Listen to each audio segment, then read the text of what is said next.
take a look at your Caribbean report for tonight.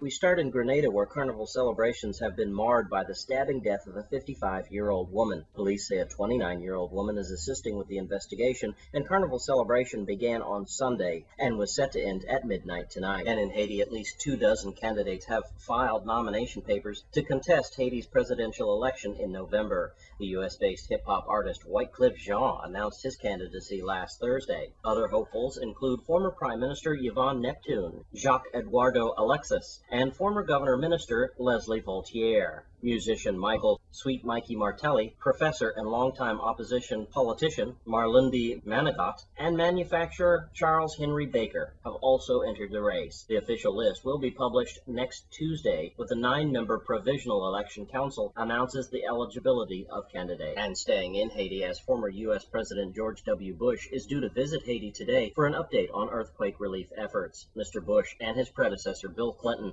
have teamed up to raise money for the victims of the January 12th quake. He will review progress made by rebuilding and hear the Haitians regarding their current conditions in the country. He will also meet with the organizations assisting in the rebuilding effort. And Liat is accused of indifference. Regional carrier Liat has been accused of indifference ahead of a Tuesday meeting with the union representing the airline workers in Grenada. The two sides will attempt to settle a 2-year wage dispute. The matter came to a head last week when employees staged a 2-day industrial action. Leader of the Technical and Allied Workers Union, Chester Humphrey, says that the matter could have been resolved sooner if the company had responded to the proposal they had been given a month ago. And finally, in Jamaica, a police officer implicated in the shooting death of a civilian is to be charged with murder. Detective Sergeant Lloyd Kelly was one of 3 lawmen arrested after a recent broadcast of a video in which a member of the public recorded the police beating and shooting a defenseless man. Sergeant Kelly is due to appear in court later today. Director of Public Prosecution Paula Llewellyn has ruled that the action be taken against another policeman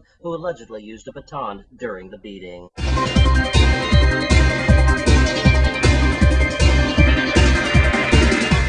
And that's your Caribbean report for tonight. Do you know all the candidates who are running for governor?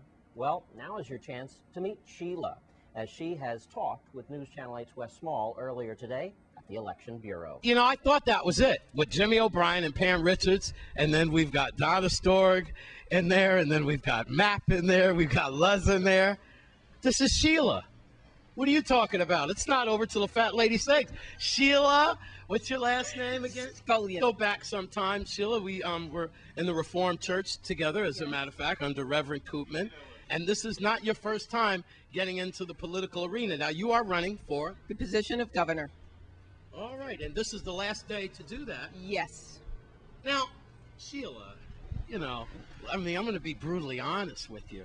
You look at the competition you're facing, Mapp, our current governor, DeYoung, and everything like that. What makes you think that you're going to get in there and then cause some commotion? Well, I'm going into this with a great deal of humility because I do appreciate all that has come before me. And I feel very strongly that the key is quality health care. And basically, even though I think my first priority would be poverty, I do feel that in light of the future, the key is quality health care. And I'm very optimistic now with the cardiac center and with the cancer treatment center and a new sleep center that we can bring in some additional ideas like yoga centers, specialized centers for not smoking, maybe spiritual retreats.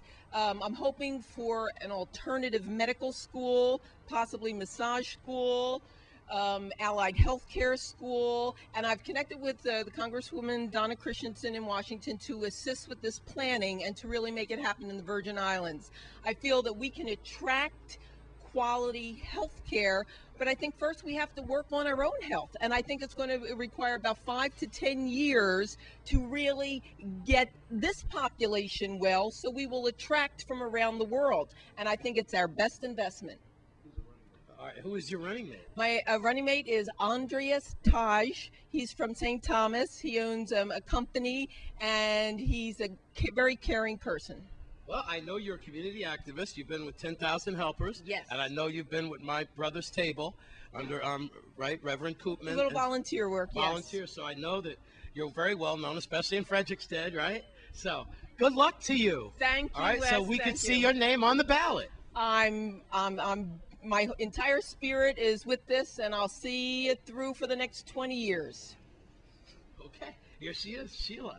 And see, there you go. She's probably going to be the last one to file her name for governor. So there you have another choice. They saved the best for last, Wes. I think Whitney Houston said that. I'm Wes Small for News Channel 8. When we come back from this break, Koof has got your Sports 411. Stay with us.